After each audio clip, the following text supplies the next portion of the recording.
नमस्कार दोस्तों, एक बार फिर से आरवी क्लासेस में आपका हार्दिक अभिनंदन है। ये क्वेश्चन 2024 में आया हुआ है और काफ़ी इम्पोर्टेंट क्वेश्चन है। तो इन क्वेश्चनों में अपने को कुछ ज़्यादा करना नहीं है, अपने को इनके विपरीत कुछ मान लेना है। जैसे अपरिमेय संख्या दी गई है तो अपन परिमेय मान लेंगे, ताकि अपने को पता चले कि भाई किस प्रकार से अपन इसको प्रूफ कर सकते हैं। तो सबसे पहले अपन स्टार्ट करते हैं। इस क्वेश्चन को ध्यानपूर्वक देखना है, काफ़ी इंपॉर्टेंट क्वेश्चन है। यदि आप एक क्वेश्चन की भाषा समझ पाओगे तो आप सारे क्वेश्चन उसी तरीके से कर सकते हो। ये प्रश्न का मतलब है कि संख्या यहाँ पर जो दी गई है वो √5 है, वो चेंज हो सकती है।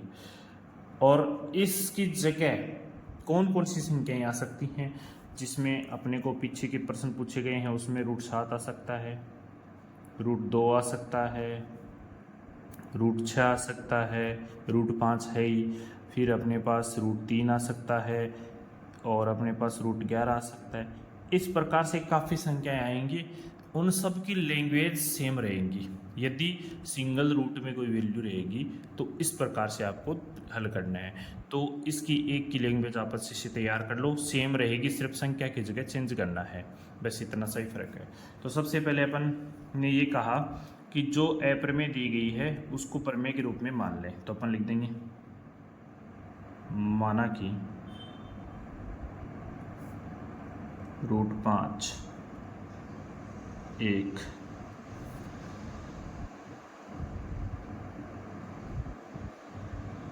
परिमेय संख्या है।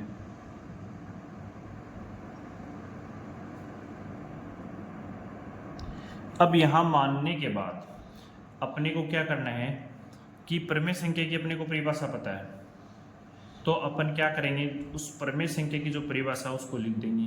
तो अपन लिख देंगे अतः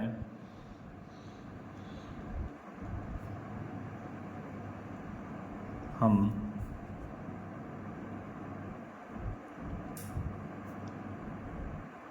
जानते हैं कि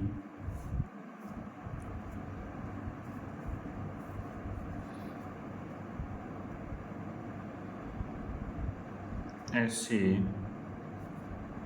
दो गुणांक ए व बी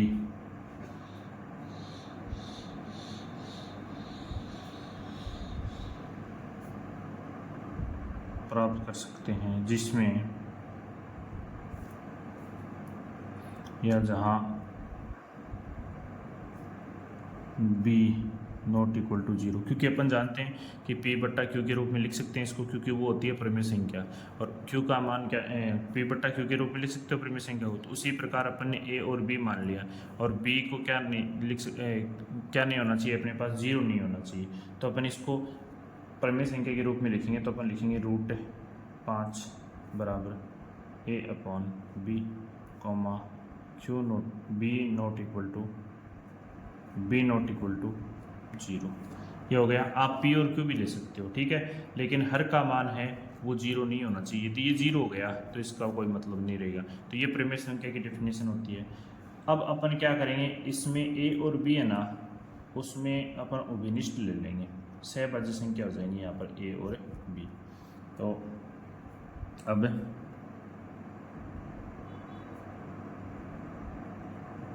पुनः माना कि A व B में एक के अतिरिक्त अन्य कुछ गुणनखंड हैं, तो हम उस उभयनिष्ठ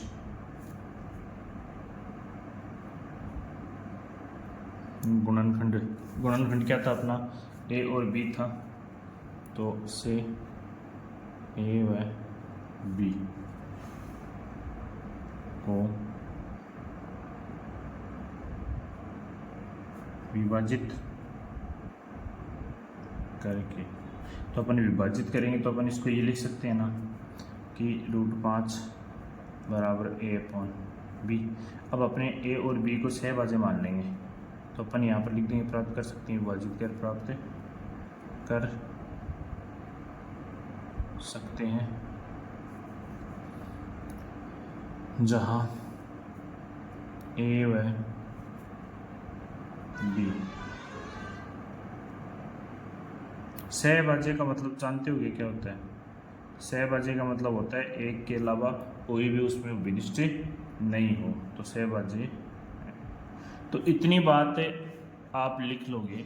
लिखने के बाद आप क्या करोगे, अपन जो ये सहभाज्य संख्याएं होती है ना, उनको अपन किस रूप में कन्वर्ट करते हैं कि a और b है, ये सहभाज्य संख्याएं होती हैं। और सहभाज्य संख्या में उभयनिष्ठ क्या होता है? एक होता है। इसीलिए तो यहाँ पर लिखा है कि उसमें उभयनिष्ठ होना चाहिए, वो क्या होना चाहिए? एक। अब अपन क्या करेंगे, इसको डायरेक्ट ही वज्र गुणा कर देंगे। देखो √5 बराबर a/b, तो यहाँ पर लिख देंगे वज्र गुणा करने पर, वज्र गुणा करने पर। हाँ, यहाँ से ये स्टेप चेंज करनी है आपको। आप यहाँ से डायरेक्ट ये स्टेप भी लिख सकते हो, कोई दिक्कत नहीं होगी आपको, ठीक है। अब देखिए, तो ये हो जाएगा b √5 बराबर a। देखो वज्र गुणा करोगे तो इसके बट्टा में 1 लगाओगे, इसको इससे करोगे, इसको इससे करोगे। यहाँ तक किसी को कोई शिकायत नहीं आनी चाहिए। अब अपन कर देंगे दोनों तरफ वर्ग करने पर, दोनों तरफ वर्ग करने पर। दोनों तरफ वर्ग करोगे तो इधर आ जाएगा अपने पास b√5 का होल स्क्वायर और इधर हो जाएगा a का होल स्क्वायर। तो अपन इसको लिख सकते हैं कि b का स्क्वायर 5 और इधर से लिख सकते हैं a²। अब देखिए ये 5 इसके बट्टा में चला जाएगा तो अपन लिख सकते हैं इसको b² बराबर a²/5। तो प्यारे बच्चों, a² 5 से विभाजित हुआ या नहीं हुआ ना, तो अपन लिख सकते हैं ना, इसको चाहो तो आप समीकरण एक दे सकते हो। अपन इसको लिख सकते हैं कि अतः 5 a² को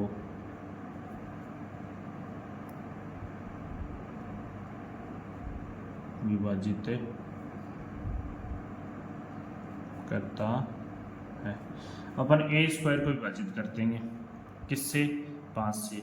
तो अपने की एक प्रमेय थी, याद हो तो आपको, उस प्रमेय के अनुसार अपन ये कह सकते हैं ना कि प्रमेय, मैं उस प्रमेय को लिख देता हूँ। प्रमेय के अनुसार, प्रमेय के अनुसार यदि एक कोई अभाज्य संख्या हो आपके पास, यदि एक अभाज्य संख्या p a² को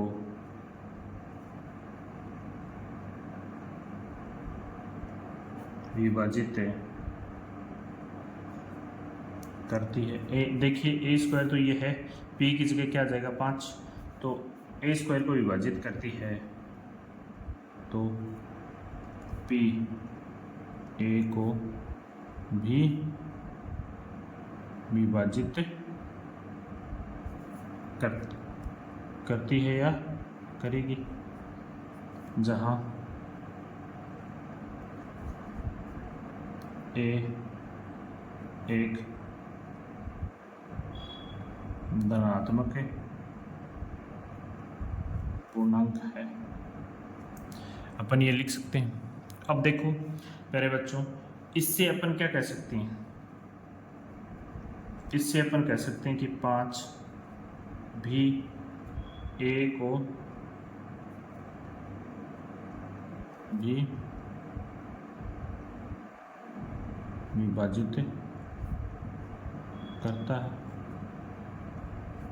लिख सकते हो आप इसको। अब अपने पास एक कोई अन्य चर लेंगे अपन और उसको मान लेंगे। तो अपन अन्य चर क्या लेंगे? a बराबर, पुनः a बराबर क्या ले लेंगे अपन? 5c, जहाँ c एक पूर्णांक है। c एक क्या है? पूर्णांक। अब ये जो मान है ना, अपन ने ये लिया है a5c, ये यहाँ रखेंगे तो वैल्यू क्या आ जाएगी, अपन यहाँ रख देंगे ए का मान समीकरण 1 में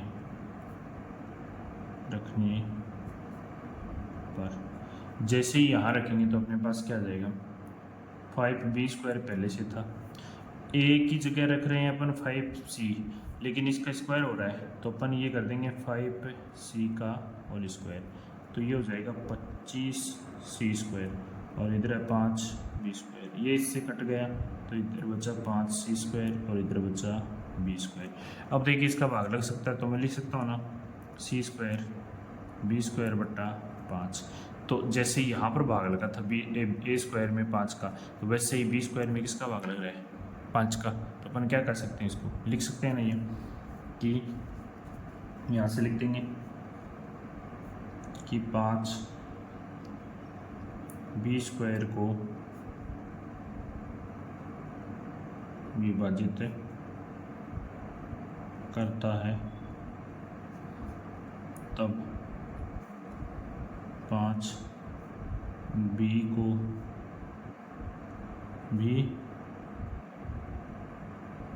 विभाजित करेगा। यहाँ तक तो ये प्रोसेस रहेगी इसमें। अब अपन क्या करेंगे, इन दोनों में लिख देंगे कि भाई ए और बी में कम से कम एक उभयनिष्ठ गुणनखंड क्या आ रहा है, 5, जो हमारे तथ्य का क्या कर रहा है, विरोधाभास, तो ये हो जाएगी। तो इसको मैं यहाँ लिख रहा हूँ, ठीक है, क्योंकि जगह कम होने की वजह से इसको मैं यहाँ लिख रहा हूँ। तो अपन लिख देंगे इसको, समीकरण नंबर आप 2 दे सकते हो, क्या दे सकते हो, 2 दे सकते हो, और उसके बाद आप लिख सकते हो देना चाहो तो, नहीं दो तो अपन ऐसे डायरेक्ट लिख सकते हैं। अतः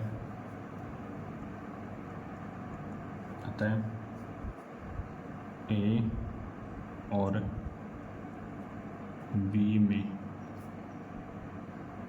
कम से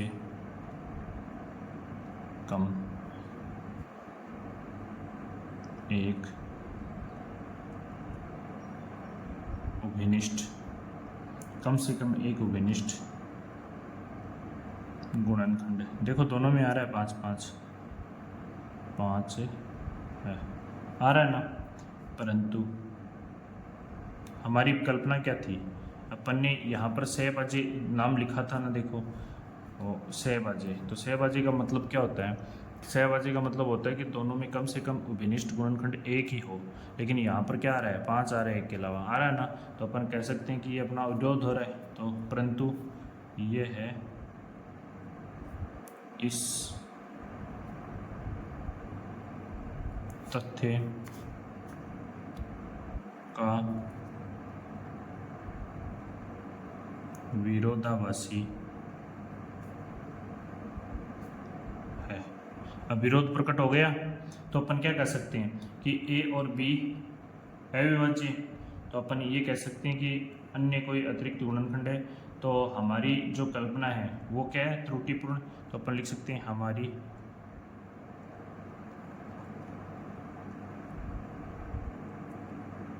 कल्पना अपन ने क्या की थी, परिमेय संख्या की, हमारी परिकल्पना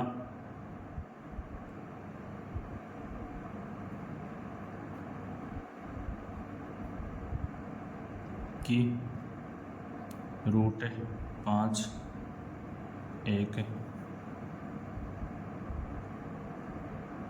परिमेय संख्या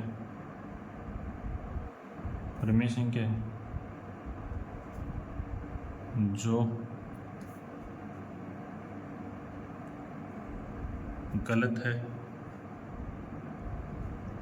अतः रूट 5 एक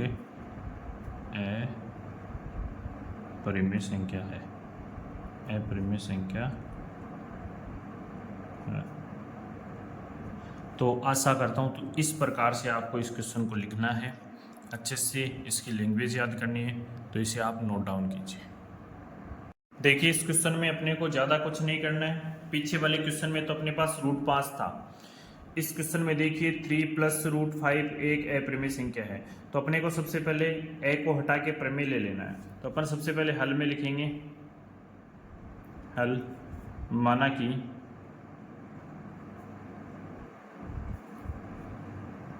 तीन प्लस 2 रूट 5, एक हटा देंगे, एक परिमेय संख्या है।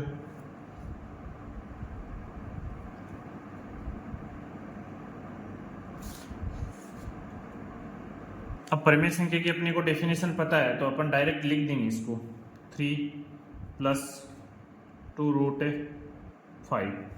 तो अपन लिख देंगे इसको। और परिमेय संख्या की जो डेफिनेशन है वो क्या है अपनी, परिमेय संख्या की जो डेफिनेशन है वो होती है P बटा Q, जहां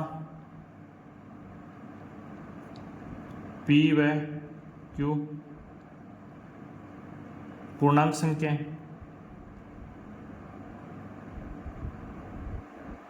पूर्णांक संख्या है।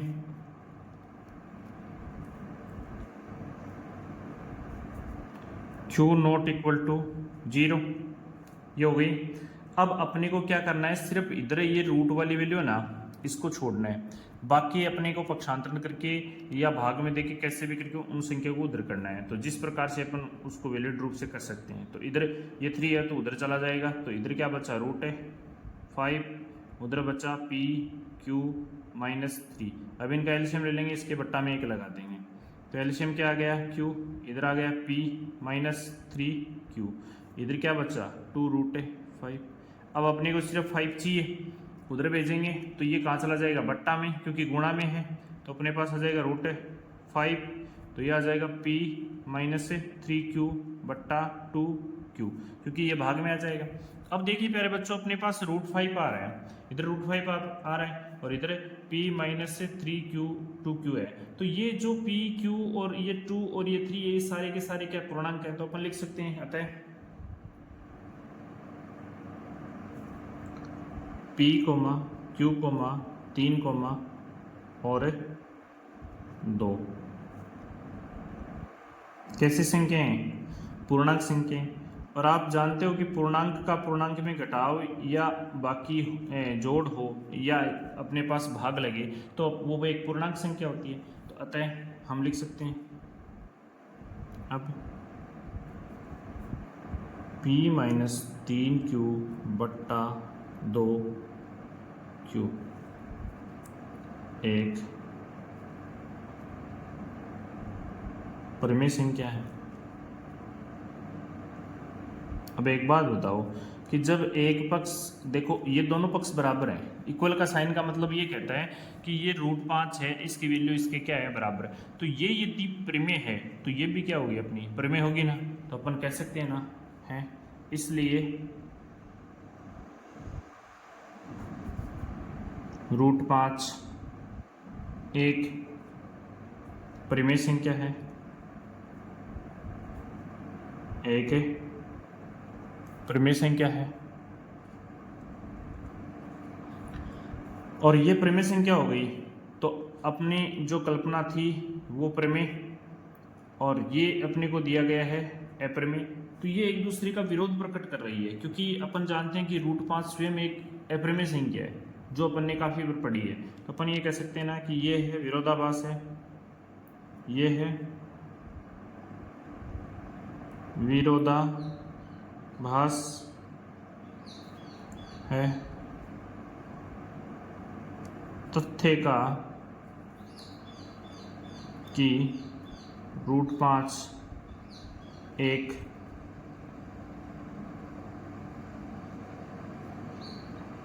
अप्रमेय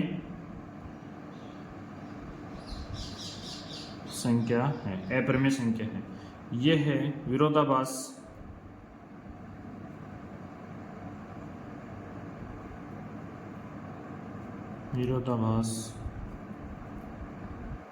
हमने क्या की थी, त्रुटि गलत पूर्ण हो गई ना, तो हमारी त्रुटि विरोधाभास पूर्ण त्रुटि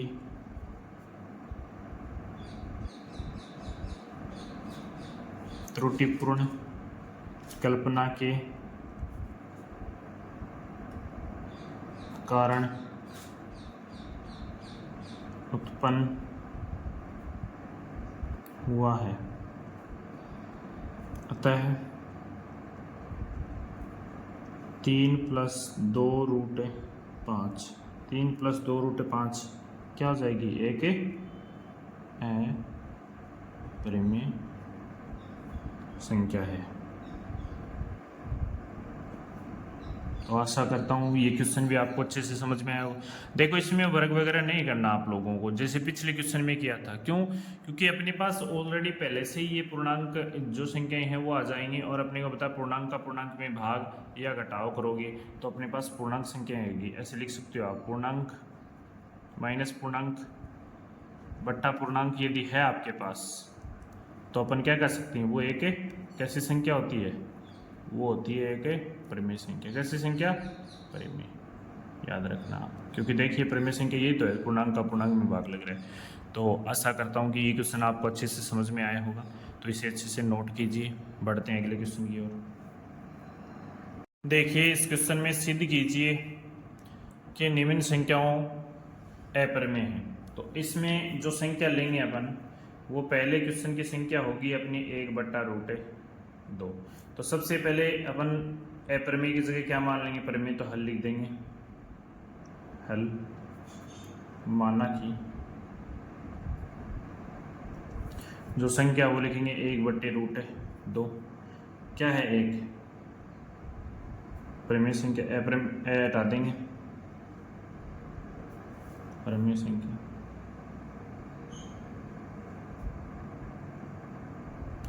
अब परिमेय संख्या की डेफिनेशन अपन यहाँ पर अप्लाई कर देंगे। तो 1/√2 P/Q, जहाँ P और Q सहभाज्य ले लें डायरेक्ट ही, सहभाज्य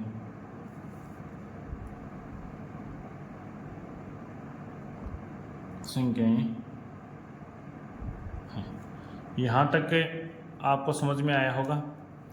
अब अपने को क्या करना है कि ये जो सहभाज्य ले ली, तो अपन इसका वज्र गुणा कर देते हैं। तो अपन यहाँ पर लिख देंगे वज्र गुणा करने पर, वज्र गुणा करने पर वज्र गुणा कर दो, ये हो जाएगा Q, ये हो जाएगा √2P। अब अपन दोनों तरफ करेंगे वर्ग, क्योंकि सिंगल रूट वाला प्रश्न हो गया ना ये, दोनों तरफ वर्ग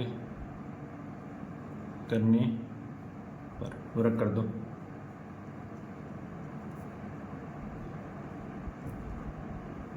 अपने पास इधर क्या बचेगा? अपने पास इधर बचेगा Q² और इधर बचेगा 2P²। अब ये 2 क्यों आया पता है ना? इस रूट का जैसे अपन स्क्वायर करेंगे तो ये आ जाएगा अपने पास 2, क्योंकि रूट हट जाएगा।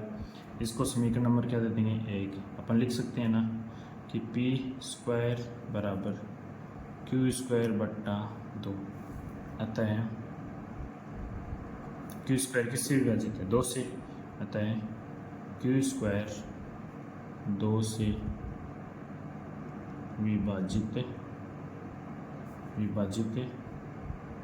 है, तब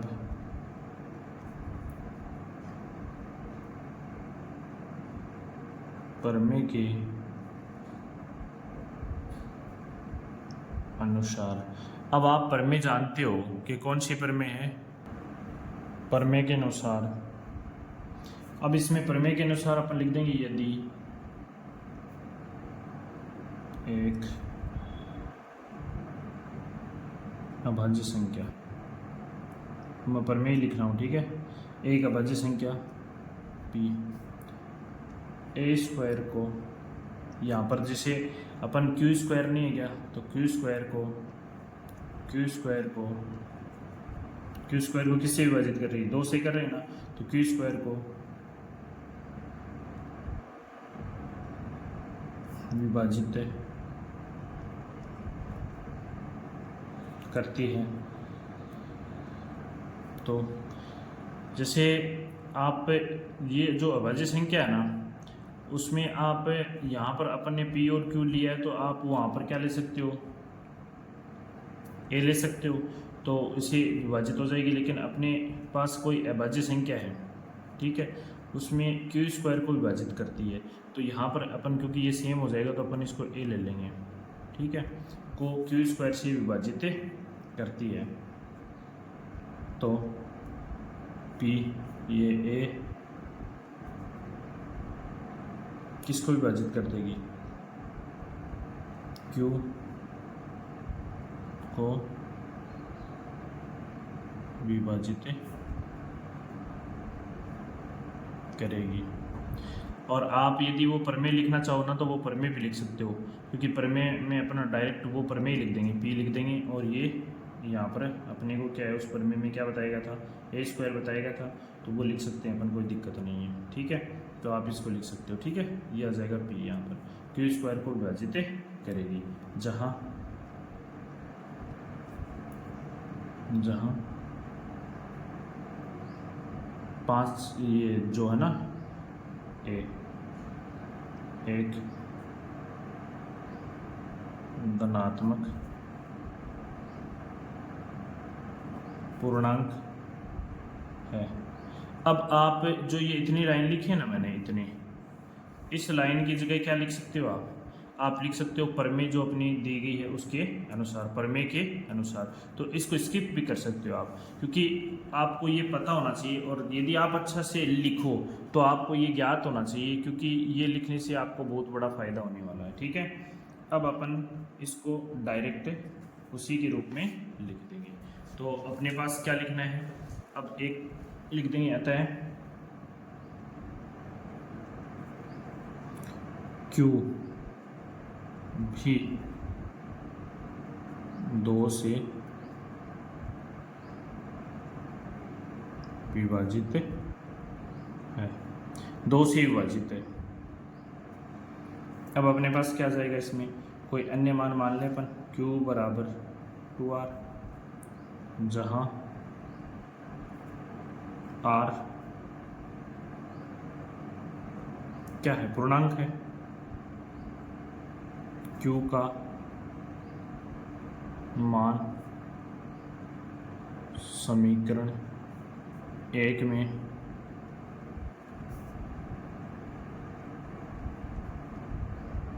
रखने पर, तो रखोगे 2R का होल स्क्वायर बराबर 2P स्क्वायर हो जाएगा।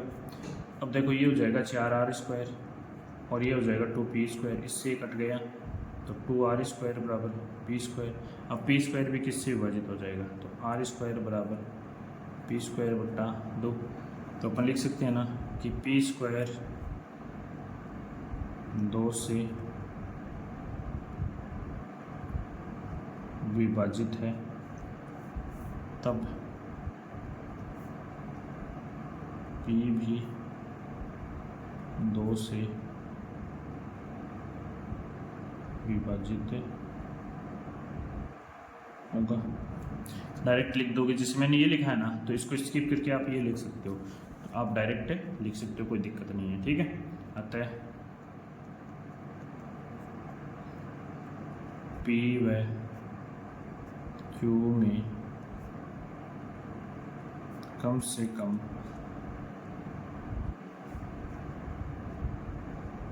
एक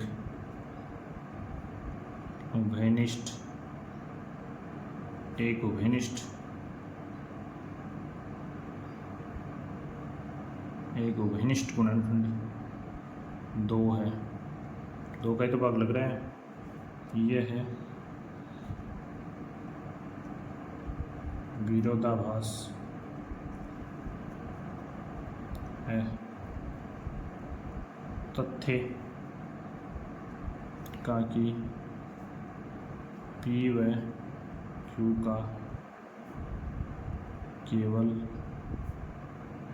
एक, ठीक है, उभयनिष्ठ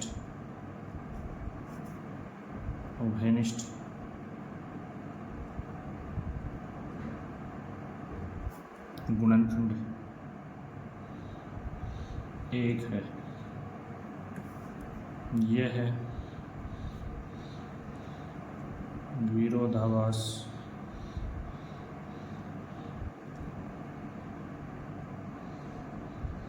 हमारी त्रुटिपूर्ण यानी कमियों सहित अपने कल्पना की थी।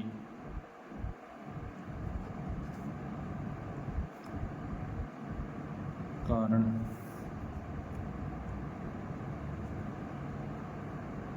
उत्पन्न हुआ, अतः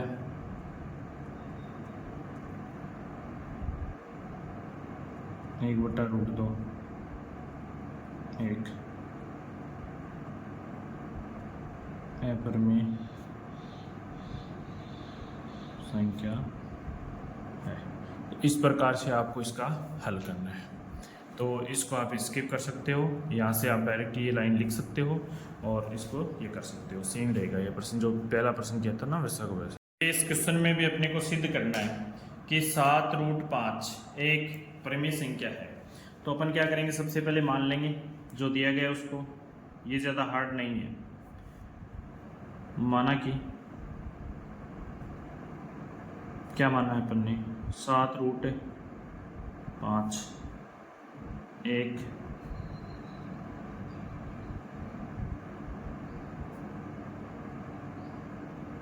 परिमेय संख्या है। अब मान लिया तो अपन उसको परिमेय संख्या के बराबर में लिख देंगे। तो अपने पास क्या जाएगा, 7√5 बराबर P/Q, जहाँ P व Q पूर्णांक संख्याएं हैं, पूर्णांक हैं तथा Q नॉट इक्वल टू क्या है, 0। ये लिख सकते हैं अपन इसको, Q नॉट इक्वल टू क्या है, 0। अब देखिए यहाँ से अपने पास क्या आ जाएगा, इसको अच्छे से आप देख सकते हो।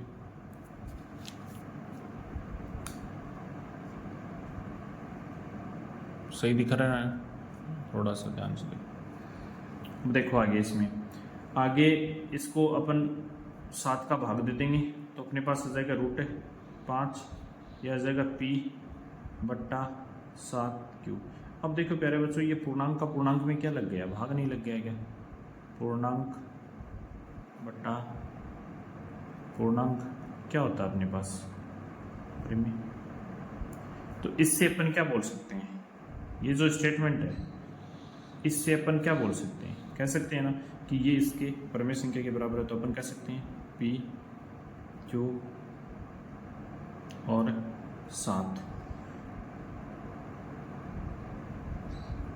पूर्णांक हैं, अतः P/7Q एक परिमेय संख्या है, परिमेय संख्या है। इसलिए √5 एक परिमेय संख्या होगी, परिमेय संख्या होगी। ये है, यहाँ लिख दो आगे ना, यहाँ विरोधाभासी, यह विरोधाभास है। इस तथ्य का कि √5 एक अपरिमेय संख्या है, मतलब विरोध प्रकट हो गया, अपरिमेय संख्या है।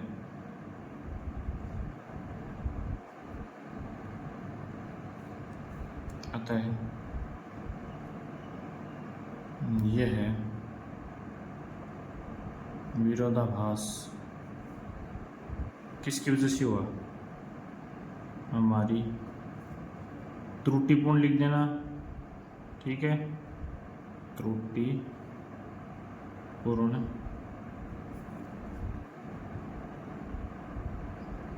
कल्पना के कारण हुआ है। अतः 7√5 एक अपरिमेय संख्या है।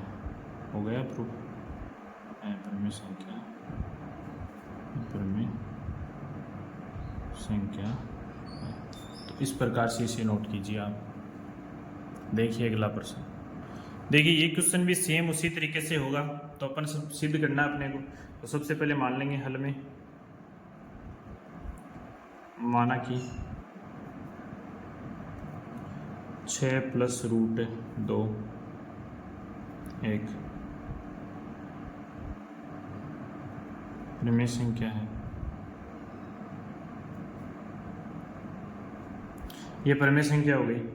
अब अपने को क्या करना है, परिमेय संख्या के लिए अपन परिमेय संख्या को लिख देंगे 6 + √2 जैसे पिछले प्रश्न में लिखा था, बराबर P/Q, जहाँ P व Q पूर्णांक है तथा Q ≠ 0 है। अब देखिए अपन इसको यहाँ से देखिए, ये प्लस का 6 उसको उधर ले जाएंगे। मैंने कहा कि रूट वाली वैल्यू को छोड़ना है यहाँ। तो अपन जैसे ही √2 तो P/Q पहले से ही ये उधर जाएगा, पक्षांतरण होगा तो क्या हो जाएगा -6, इसके बट्टा में 1 लगा देंगे तो एलसीएम हो जाएगा Q, ये हो जाएगा P - 6Q। इधर क्या था √2 और मैंने क्या कहा कि पूर्णांक माइनस पूर्णांक है आपके पास और बट्टा में क्या है पूर्णांक, जो किसके बराबर होता है, परिमेय संख्या के बराबर। तो ये अपन को पता है तो अपन इसको लिख सकते हैं ना कि P Q और ये क्या है, एक परिमेय संख्या। अतः P, Q, और 6 पूर्णांक संख्याएं हैं। अतः P - 6Q/Q एक परिमेय संख्या है।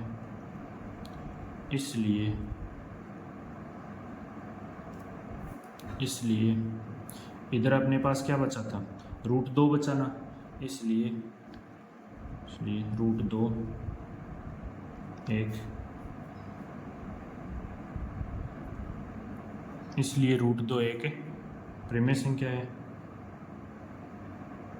परिमेय संख्या होगी, ये लिख दिया। तो उसके बाद यहाँ परिमेय संख्या होगी, यहाँ विरोधाभास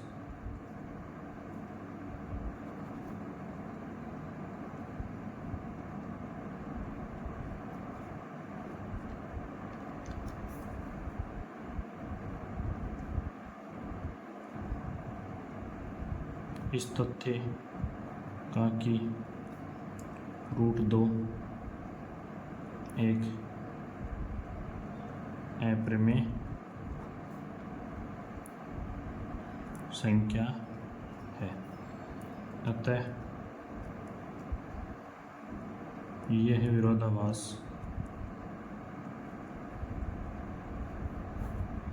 हमारी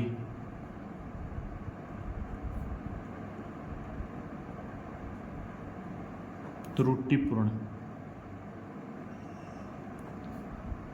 कल्पना के कारण हुआ है।